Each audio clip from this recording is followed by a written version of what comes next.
dans cette toute nouvelle vidéo. Dans cette vidéo, j'aimerais t'expliquer comment réussir convenablement tes 3 mois d'essai en entreprise.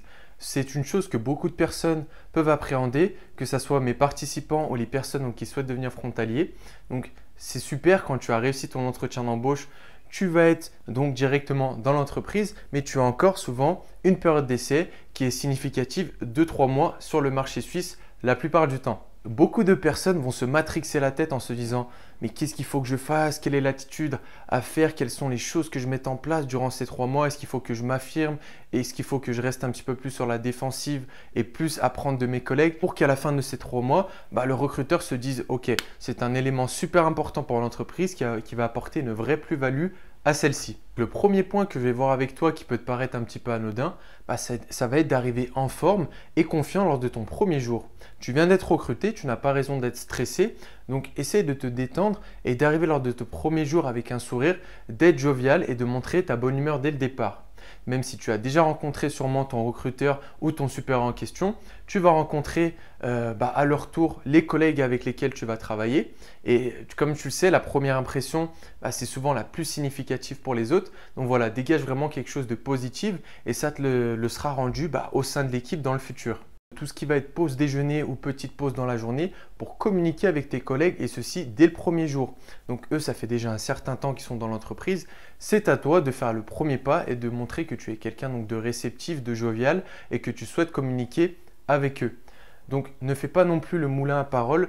Comme tu le sais, en Suisse, ou si tu ne le sais pas, il y a vraiment une distinction entre la vie privée et la vie professionnelle. Contrairement en France où je sais qu'on mélange un peu tout en entreprise, on a souvent tendance à se raconter les ragots ou la vie de tel ou un autre. Mais ici, donc, il y a vraiment une distinction entre les deux. Donc, je ne te dis pas d'être froid, mais ne commence pas dès le premier jour à étaler ta vie et à parler d'autre chose que l'entreprise et que la communauté auquel tu évolues au sein de ta vie professionnelle actuelle. Deuxième point, observe l'environnement dans lequel tu évolues. Donc crois-moi que l'observation est beaucoup plus efficace que la parlotte pour moi. Donc que ce soit les habitudes de tes collègues, les procédures, les relations qu'ils peuvent avoir entre eux, les choses qu'ils se disent, qu'est-ce qu'ils font prendre en compte, qu'est-ce qu'il faut ne pas faire. Vraiment, fais un réel travail d'observation et tu en apprendras 2 fois plus et 2 fois plus vite que simplement parler, poser trop de questions. Je ne te dis pas d'être fermé et de simplement observer, c'est important de discuter. Mais crois-moi que l'observation joue un rôle beaucoup plus important dans le processus d'apprentissage justement durant ta période d'essai que de parler trop souvent, d'être distrait avec certains employés, certains collègues. Il faut donc te familiariser avec ces cultures d'entreprise pour pouvoir prendre le rythme et montrer que tu es au même stade que les collègues qui peuvent être avec toi depuis déjà plusieurs années. Et ceci va simplement te permettre d'avoir une carrière pérenne et d'être surtout valorisé auprès de ton recruteur et de passer facilement cette période de 3 mois d'essai. Troisième chose qui va être pour moi l'une des plus importantes durant ta période d'essai, c'est même avant ton premier jour, durant cette période, ça va être de te fixer des missions et des objectifs à accomplir. Donc certes, les premiers jours, tu vas être dans une sorte de formation avec tes collègues et l'employeur. On va te dire, voilà, il va falloir que tu fasses ceci, il va falloir que tu nous apportes cela. Mais plus les semaines passent, plus tu vas avoir donc une certaine confiance.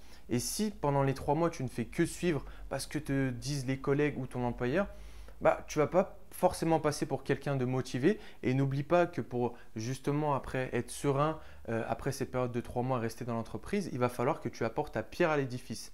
Montre que tu es motivé et fixe-toi donc des missions et objectifs à accomplir. Et donc, il va falloir que tu les remplisses durant cette période d'essai pour montrer à ton employeur donc tu n'es pas simplement un pion dans la société, mais que tu vas valoriser celle-ci, que tu es très motivé à augmenter par exemple le chiffre d'affaires de celle-ci de par des missions concrètes que tu as menées à bien durant ces 3 mois d'essai. En gros, ne te laisse pas simplement guider durant cette période de 3 mois, mais sois force de conseil et d'initiative. Par exemple, n'hésite pas à organiser des briefs le matin en disant la dernière fois, quand on travaillait sur cela, j'ai pensé que faire cela serait beaucoup plus novateur et serait beaucoup plus fructueux pour l'entreprise. Qu'en pensez-vous? Et en faisant un brief comme ça, par exemple 2 fois par semaine, tu vas montrer ton bon vouloir pour l'entreprise et l'employeur va se dire « Ok, c'est quelqu'un qui cogite pour l'entreprise, c'est quelqu'un qui se donne pour l'entreprise. » Donc après, ça sera tout naturellement normal pour lui de te garder dans l'entreprise. Quatrième et dernier point ne va pas être donc quelque chose à faire face à ton employeur ou à l'entreprise en question, mais ça va être par rapport à toi.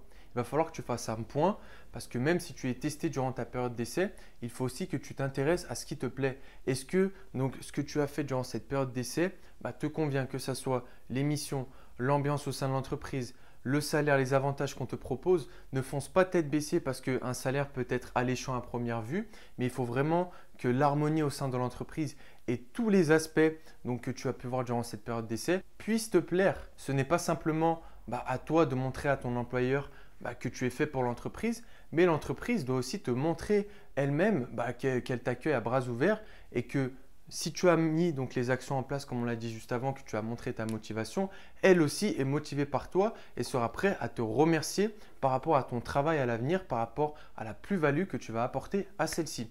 Donc voilà, ne t'oublie pas, c'est un point très important. Tu travailles pour toi en premier et pas pour les autres. Donc ne fonce pas la tête baissée, fais vraiment le point sur ton salaire, tes avantages et l'ambiance générale au sein de l'entreprise avant de choisir si tu souhaites continuer avec celle-ci ou non. Si tu souhaites avoir plus de conseils, notamment sur la partie recrutement, je te laisse cliquer juste en dessous de cette vidéo. Dans la description, tu as un lien qui te donne accès à 4 vidéos entièrement offertes qui vont très certainement accélérer le processus, te permettre de décrocher un job en Suisse et d'enfin de faire du gros argent.